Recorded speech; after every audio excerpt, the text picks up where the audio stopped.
Welcome back, everyone, to another episode of Tidal Flooding Talk. I'm meteorologist Joe Martucci. We are here with the New Jersey Coastal Coalition in conjunction with our partners at Tri-X 57. We are in our last month of climatological winter. This is our February 3rd episode.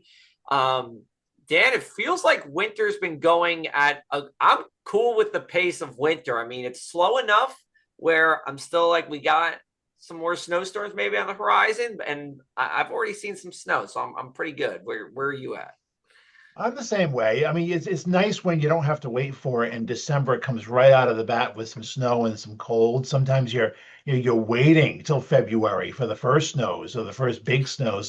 So I like it. I like the January thaw, the break in between. I'm all for February snow. I love an early spring. Groundhog Day yesterday. We'll see if the groundhog was right or not. But I'm hoping for one or two good February snowstorms to kind of put a cap on the winter. Okay. Yeah. And Palma, speaking of early spring, this was a good thought, Palma. This is going to be your first.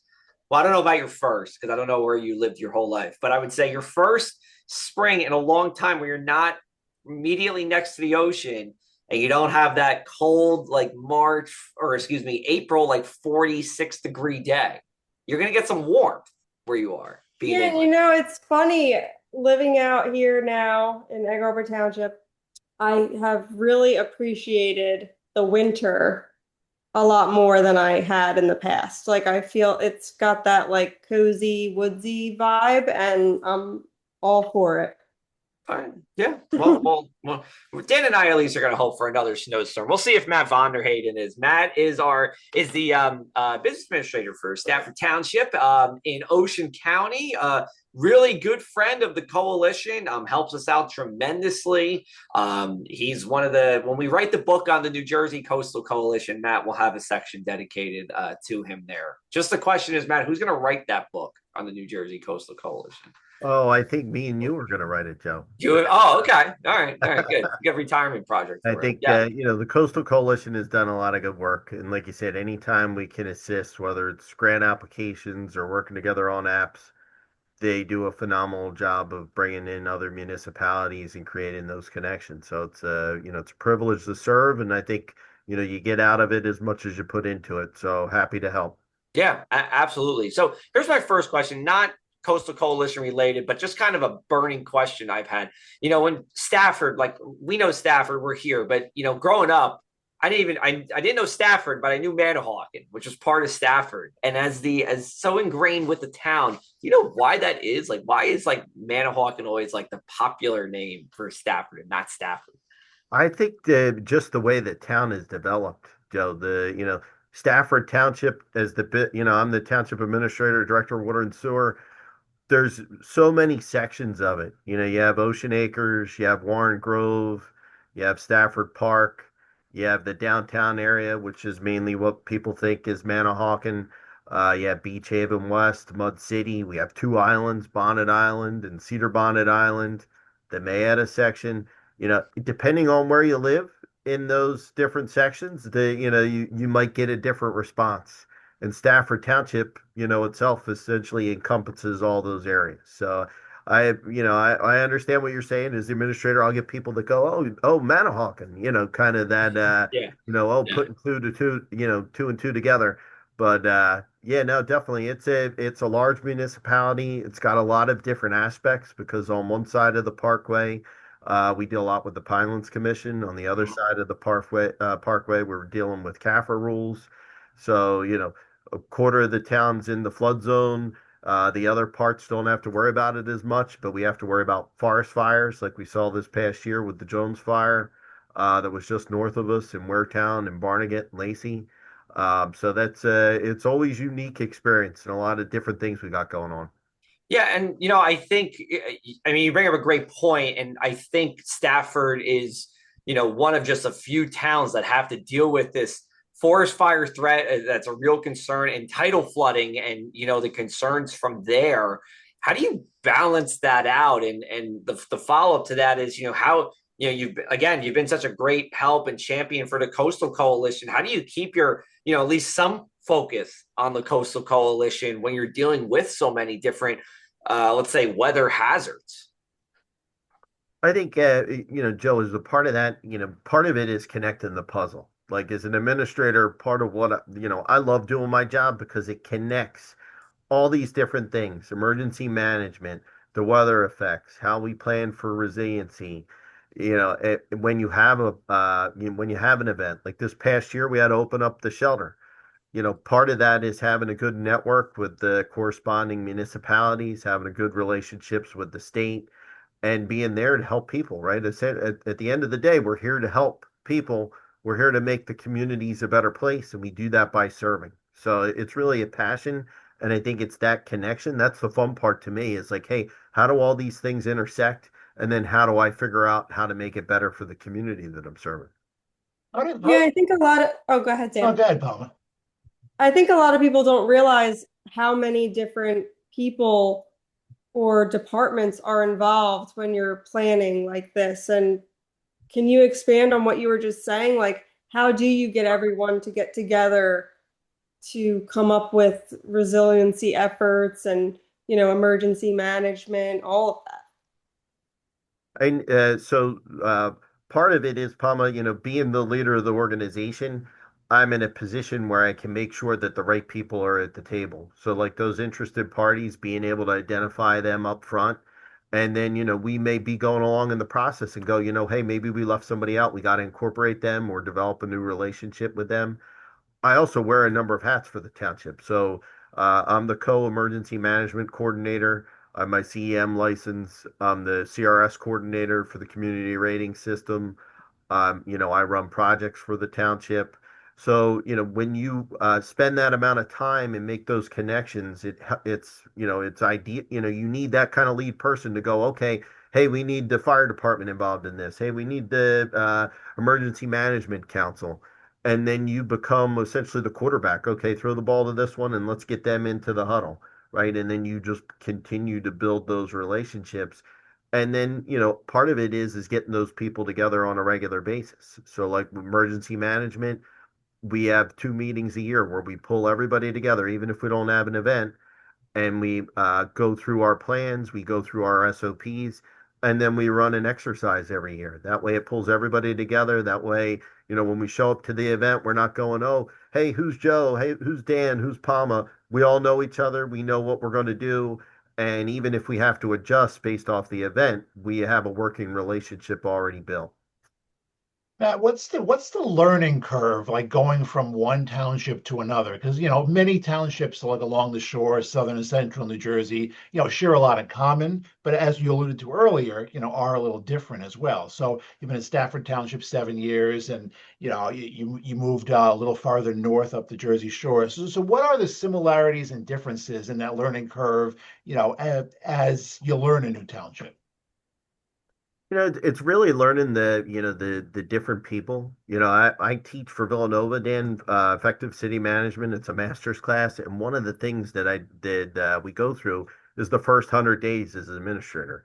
You're putting so much time into that community to go out and meet with the civic associations, the homeowners associations, the fire departments, the EMS.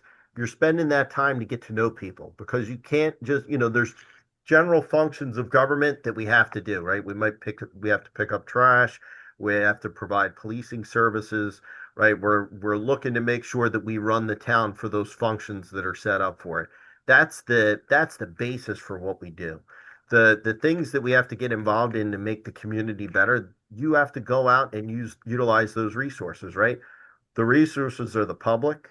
So each community, the public's going to be a little bit different, and they may have, different interests or things that they want to see happen in that community. You've got the governing body who you serve, so you have to get to know them and what they see as that vision for the community, and you're helping to set that vision by, doing the research, doing the work, so they can make informed decisions. But it's also your staff, right? Your staff are the ones that know those inner functions of the fire official is going to know what we need to do on the fire end. The public works superintendent or director is going to know, like, hey, these are the things that we need to put in place for public works. Your chief of police, they're going to know how to, what we need to do for public safety. You need to get to know those individuals and find out how they see it, how their departments are functioning, So you can take all that information, the stuff you get from staff, the public, the governing body, and then you become the person that starts to form that vision for what that community is. And each community you go to, it's going to be a little bit different, right? We all have to meet those federal and state and local laws that we have to hold up to, but each one may have, municipal laws through township code. They're going to be a little bit different because each municipality, has the ability to work within those rules that they can set.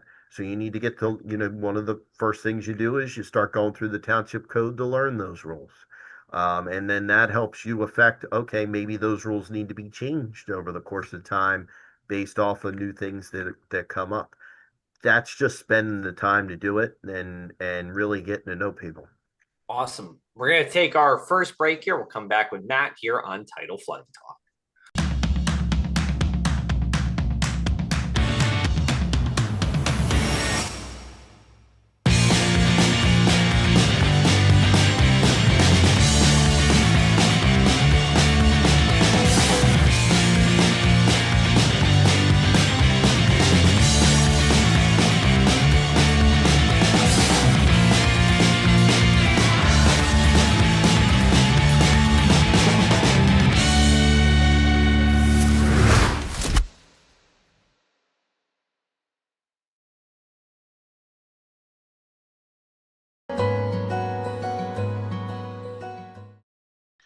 Welcome back to this week's Tidal Flooding Talk, where we're focusing on one township along the Jersey Shore, Stafford Township. Our guest Matt joins us along with my co-host Palma and Joe. Matt, let's talk about where Stafford Township is now, and more important, our vision for the future that you're working on as well. Awesome. Thank you, Dan. So yeah, I think, we mentioned it in the first couple questions. Part of going into a community and getting to learn it is ultimately you have to come up with a vision for what that is for the future. So when I started here in Stafford Township in 2019, there were issues with stormwater, there were issues with the lagoon. And so we had to come up with different plans. One of the ways that I found to be successful is if I have a plan that incorporates the information we get from the public, the information we get from the staff, and the vision that the governing body is setting, that helps form what we put down in written plans, but also helps us go after grant funds. So I'll run through a few slides here. You can see there's different areas where we needed to spend time to put stormwater pipes in to be able to convey water off the roadways that were flood zones, right? So some of those pipes were being taken care of. We have great staff here at Stafford Township. They've been able to come up with plans that we've been able to develop to make sure that we're taking care of that stormwater system properly. By doing that, that's helped get a lot of the water off. But also, we've been able to obtain grant funds. So I just pulled up a slide. This is a project we're working on with Forsyth Refuge. This is a resiliency project. We're actually going to rebuild part of Forsyth. That's what the red and yellow area is. The DEP funded this project, is almost $5 million. And we're going to utilize dredge spoils that have clogged up the lagoon system in the Beach Haven West section of Stafford Township to rebuild this area. The reason why this is important for resiliency, because that area where it's red and orange and yellow that's no longer there, if we see floods like we did in Hurricane Sandy, that berm is going to help dissipate any wave action that back during Sandy that the homes on that coast of Beach Haven West would have seen. We also are fortunate enough, we just found out a few weeks ago that we're receiving another $5 million that's going to help restore even back further into that. If you go west of that picture, again, working with Forsyth and DEP. DEP has been a huge partner in this. They've actually helped fund planning studies and work with us to come up with some of those plans that we have. And they've been an awesome partner in this. Part of this, with my water and sewer hat, we also had a failing sewer system. So when I started here in 19, we had sewer systems that were from the 1950s that needed to be replaced. We came up with a plan for that. Before I started doing this work, I was a chemist, so I knew that the state tests the waterways for fecal matter, and they became a partner as well through the DEP Water Quality Division. This is one of our phases, phase 5. We've actually partnered with DEP and the New Jersey Infrastructure Bank. we've been receiving principal forgiveness funding. So those are essentially grants to be able to do more of the sewer work. And that's important.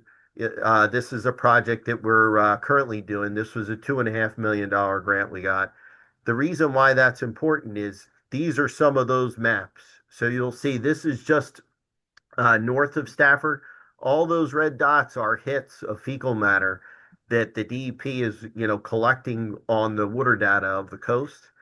Well, what we observed over time was when we started this project in 2019, before we started the project, this area, which is Beach Haven West, and this is the section of the township that, that's the border of the municipality, was filled with red as well. Well, ever since we started doing these sewer projects, we've cleaned the bay. We're from what DP tells me, the only municipality in the last 23 years that's cleaned up a waterway of this magnitude. It's about 186 acres of bay.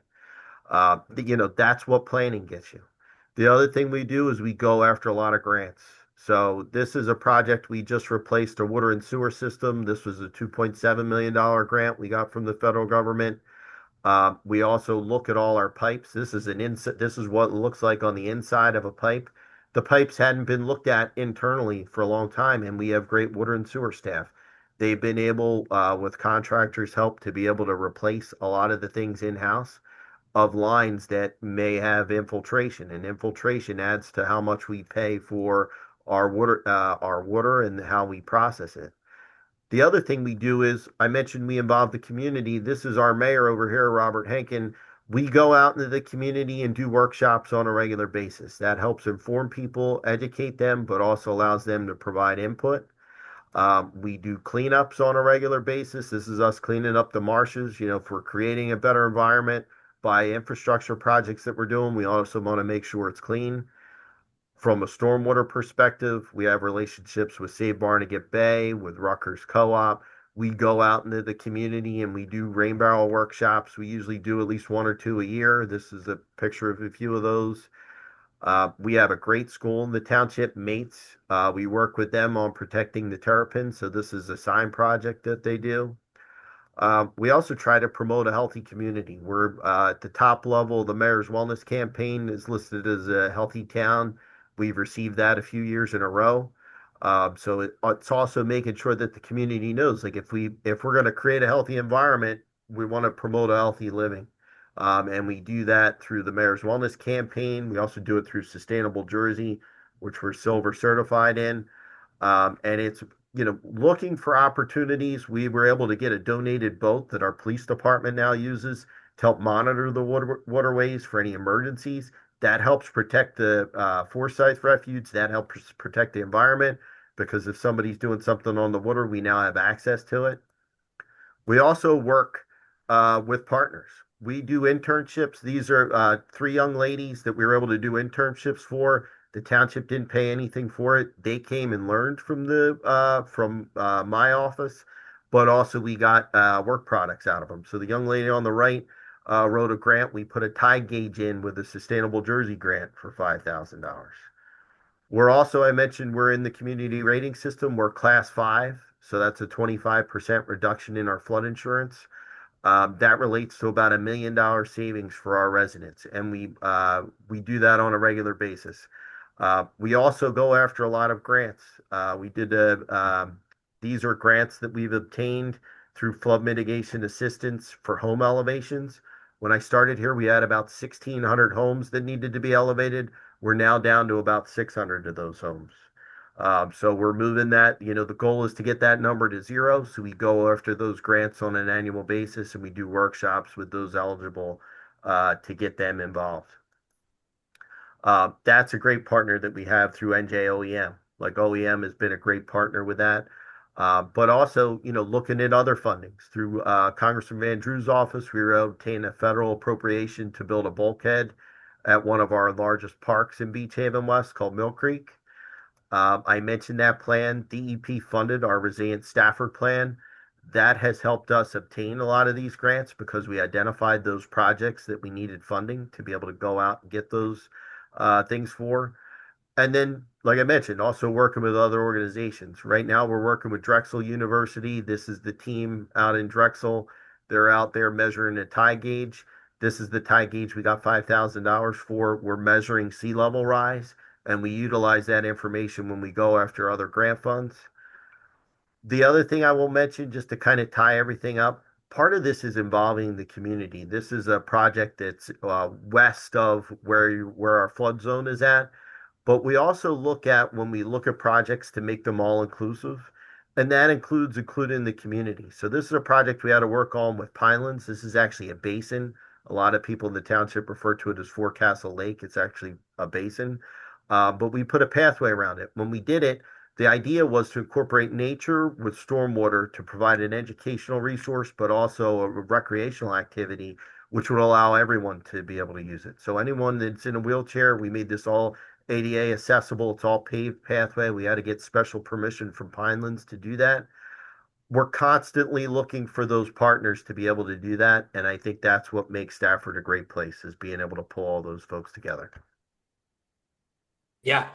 Well, Matt, and I know you gave this talk at the Coastal Coalition meeting back in October. I know it was well received then. I'm hoping it's well received now on our Tidal Flooding Talk as we open it up to the world. So thanks a lot. And listen, that's great. You're getting all these grants to help mitigate, against storms and just the tide coming in here in Stafford. So we appreciate that. We're going to take our last break here. We'll come back and we'll wrap it on up with Matt on Tidal Flooding Talk. Thanks to the New Jersey Coastal Coalition, your flood insurance bills are lower and your streets safer from the reality of flooding.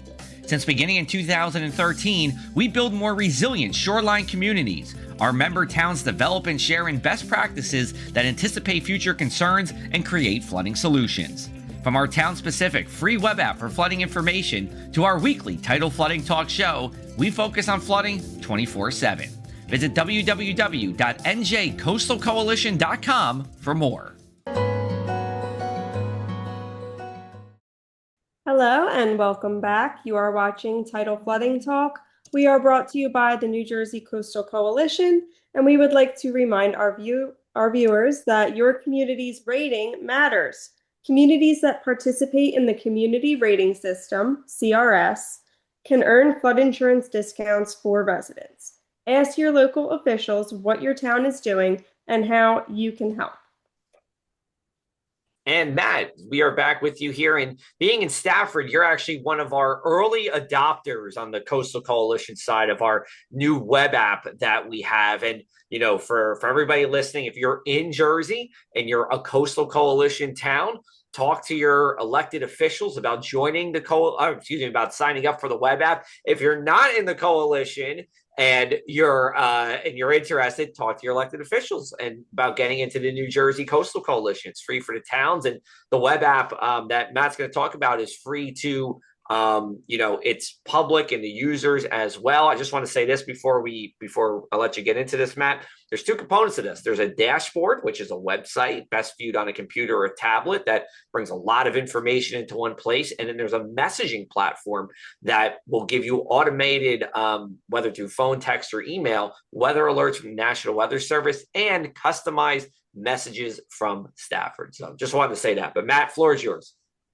No, Joe, I think you hit the nail on the head, and Joe and Tom Quirk have been awesome in helping to implement this app. This is a grant application that I assisted on probably almost 8 years ago, and it's come to fruition, and it's really nice to see it play out and be incorporated with other municipalities. The goal of the app is essentially to be able to provide another measure to educate your residents on, what the weather is, what the emergency is, and essentially when you cannot go back to your home that's in a flood zone. And to be able to do that, especially with today's technology, and to be able to work with the Coastal Coalition to do that for free, I found, working with Tom Quirk for the last probably close to 10 years, Tom is a great asset in bringing people together. So to bring, like Joe's experience, the web app company's experience, and to be able to do that for free because you're a working partner within the Coastal Coalition, that's the real asset to being involved. While I've been here in Stafford Township, I mentioned that tide gauge that we're working with Drexel. that was a grant that we worked on with the Coastal Coalition to get funding through Manasquan Bank that helped to fund that tide gauge. We have a weather station here at Town Hall that's been up for about 3 years now. That was another grant that we worked together with Tom and Coastal Coalition to get through Manasquan Bank, and in conjunction with the New Jersey Mesonet system and with Save Barnegat Bay, who's a big proponent of that. That doesn't happen without Coastal Coalition, having that nonprofit status and opening up opportunities like that and like the app. That's a main function of that besides the work that gets done with the Program for Public Information, the PPIs that the Coastal Coalition has set up. It's really looking to provide that information, but then also providing opportunities, which is the best reason to be involved with it. Yeah. And, our Geo Collaborate, that's the company who made this web app for us. We had actually a Tidal Flooding Talk with them, Matt, Dave Jones, and Ellen Prager. So we had them, and everyone can check that out too. We are almost out of time. I can't believe it. But we're going to end, as we do every week, with the one thing we can't stop talking about, tidal flooding or otherwise. Palma, I'll start with you. We got 2 minutes left. No? Start with me, no. I was going to, ladies first. No? All right. Dan, it's you then. Well, I'm in Punta Cana as this is playing. We recorded this a week or two earlier, so I hope I'm having a great time and great weather. I hope I'm not missing snowstorms back home, and I hope I get to come home and my Patriots are still alive and on the march towards the Super Bowl. I think we get to the AFC Championship game. I don't think we get to the Super Bowl this year, but those are my hopes. And that's all right. Well, listen, I told you Patriots, I think, are winning the Super Bowl this year. I'm not a Patriots fan, but I just want to leave it out there. All right. My thing is, hopefully by the time everyone is listening to this huge mess that is like right here is gone, because there was a lot of boxes and microphones and even some leftover Christmas stuff. So that's my hope here over the next couple of weeks. All right, how about now, Palma? All right. So what are your thoughts? Is Valentine's Day a holiday, or is it? Yeah, it's a holiday. I mean, yeah, I would say so. Well, some people say it's like a silly holiday and you should just always I don't like another. Yeah, I don't like the obligation. I'd rather just be romantic throughout the year, but yeah, I feel the obligation. That's a good, Matt. I feel like you have feelings on this. No, I'm personally, my opinion on Valentine's Day is I agree. I think it's a holiday, but usually the way my wife and I celebrate it is we either go the weekend before or the weekend after, because you can't go out on Valentine's Day. So that way, I agree with Dan. It's year round, but it's nice to celebrate it in our own way. Yep. I think, like, if you're a new couple, like you're just dating, like you got to do something Valentine's Day weekend. Like, I agree with that. Oh yeah, that's the tone for like the rest of the relationship, Yeah. I mean, like, but like at some point, just avoid, like do what Matt does. Do what Matt does. So anyway, how about this, Mac? How about favorite? Is there a preferred Valentine's Day spot in Stafford? Oh, in Stafford, I mean, we have a lot of great spots to go to. There's a lot of we have the Element, we have Mallard Island, the mainland. There's a lot of great places. We've been very fortunate. We promote economic development here, Joe. I think you've actually come to one of our EDA workshops. Yes. We try to promote it actively. So there's a lot of great places here. So definitely come and visit. And a quick shout out to Manafurkin Brewery. It's on the medal podium for me for favorite breweries in New Jersey. Awesome. Yep. I think we could go on all night and name different places. Yeah, right. Yeah, we'll just name drop for an episode. So anyway, Matt, thanks so much for being on here. Appreciate you staying here with us later in the evening. We really appreciate it. We'll hope to have you again soon. In the meanwhile, we'll see you at a New Jersey Coastal Coalition meeting. And we thank everyone for listening to this episode of Tidal Flooding Talk. Take care, everybody.